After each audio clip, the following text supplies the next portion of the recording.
തലമുറകളോളം വിളവ് നൽകാൻ കഴിയുന്ന അപൂർവമായ ആകാശവെള്ളരി കാണണമെങ്കിൽ കണ്ണൂർ കാസർഗോഡ് ജില്ലാ അതിർത്തിയോട് ചേർന്നുള്ള കാലിക്കടവിൽ വന്നാൽ മതി. റിട്ടയർഡ് അധ്യാപകൻ KV വേണുഗോപാലിനും ആരോഗ്യവകുപ്പിൽ പബ്ലിക് ഹെൽത്ത് നഴ്സിംഗ് സൂപ്പർവൈസറായി വിരമിച്ച ഭാര്യ VR ലൈലയും ചേർന്ന് ചെയ്തുവരുന്ന ജൈവ കൃഷിയിടത്തിലെ ഒരിനം മാത്രമാണിത്.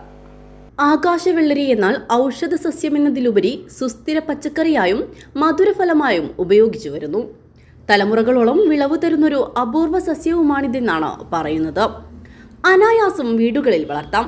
പാഷൻ ഫ്രൂട്ടിന്റെ കുടുംബക്കാരനാണ് ഔഷധ ഗുണത്തിലും അഗ്രഗണ്യനായ വള്ളിവർഗം. പിലിക്കോട് കാർഷിക ഗവേഷണ കേന്ദ്രത്തിൽ നിന്നും വാങ്ങിയ ചെടി വളർന്നപ്പോൾ ഇടമുറിയാതെ വിളവെടുക്കുന്നു ഇവർ. ഏതു കാലാവസ്ഥയിലും സൂര്യകാന്തിയുടെ പൂ പോലെ പൂത്തു നിൽക്കുന്ന പൂക്കളും ആകർഷകമാണ്.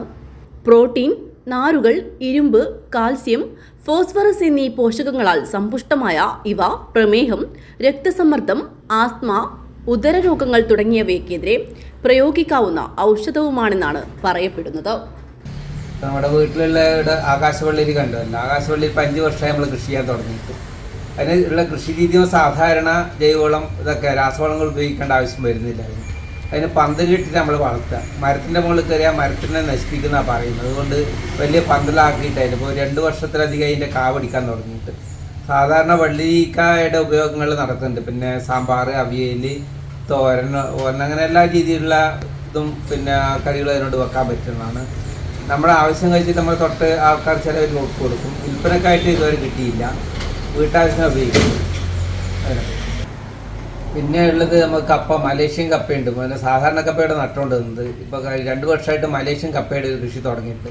അതിൻ്റെ പ്രത്യേകത പറഞ്ഞാൽ ഏറ്റവും നല്ല മാംസവും ആയിട്ട് കൂടുതലുള്ള വേകുന്ന കപ്പയാണ്. നല്ല സ്വാദും അതുകൊണ്ട് പിന്നെ പെട്ടെന്ന് ഈൽഡ് കിട്ടുന്നുണ്ട്. പിന്നെ ഉള്ളത് കാട്ടുവാഴയുടെ 14 തരം വാഴകൾ നമ്മളിവിടെ നട്ടിട്ടുണ്ട്. പിന്നെ എല്ലാ ജില്ലയിലും പിന്നെ ഇത് നമ്മുടെ നാട്ടിൽ നിന്ന് അന്യം നിന്ന് പോകുന്ന കാട്ടുവാഴകളെ സംരക്ഷിക്കണം എന്നുള്ള അർത്ഥത്തിലാണ് നട്ടിരിക്കുന്നത്. പിന്നെ കോവല്, പയറ്, വെണ്ട, അങ്ങനെ വീട്ടാവശ്യമുള്ള എല്ലാ പച്ചക്കറികൾ, ചേനയടക്കം, ചേമ്പ് എല്ലാം ഉണ്ട് ഇവിടെ. പപ്പായിലേതുപോലെ കണത്തിൽ മാംസളമായ കാമ്പും അകത്ത് പാഷൻ ഫ്രൂട്ടിലേതുപോലെ പൾപ്പും വിത്തുകളും ഉണ്ട്. പൾപ്പിന് നല്ല മധുരവുമുണ്ട്.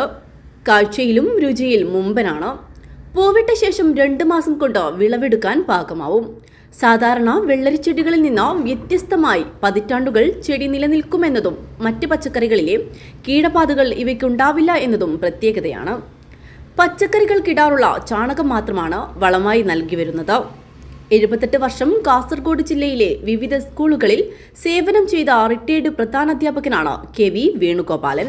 പയ്യന്നൂരിലും പടന്നയിലും ഉൾപ്പെടെ ആരോഗ്യവകുപ്പിൽ പബ്ലിക് ഹെൽത്ത് നഴ്സിംഗ് സൂപ്പർവൈസറായി 29 വർഷം സേവനം ചെയ്ത് വിരമിച്ച ഭാര്യ ലൈലയും നേരത്തെ പശു വളർത്തുന്നതിൽ സജീവമായിരുന്നെങ്കിലും ഇദ്ദേഹം അസുഖബാധിതനായ ശേഷം ഒരു പശു മാത്രമാണിപ്പോൾ ഉള്ളത്.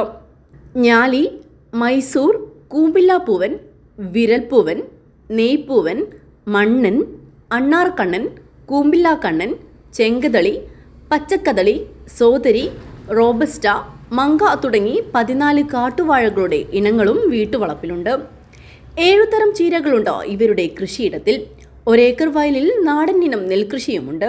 പച്ചക്കറി, കിഴങ്ങുവർഗ്ഗങ്ങൾ, റംബൂട്ടാൻ, മുള്ളാത്ത, പേരക്ക, ഇംഗ്ലീഷ് നെല്ലിക്ക, വിലുമ്പി ഇനങ്ങളെല്ലാം വീട്ടുവളപ്പിൽ കൃഷി ചെയ്യുന്നു. ആരെയും ആകർഷിക്കുന്ന വേറിട്ട താമരച്ചെടികൾ ഇവിടെ കാണാം.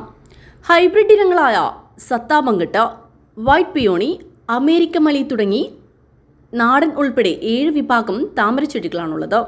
ചെറുപ്പത്തിൽ തന്നെ കൃഷി സംസ്കാരമായി എടുത്ത ഈ കുടുംബം ജൈവ കൃഷിയിൽ സമൂഹത്തിന് മാതൃകയാണ്. ഉറുമീസ് തൃക്കരിപ്പൂർ, ന്യൂസ് ബ്യൂറോ, തൃക്കരിപ്പൂർ.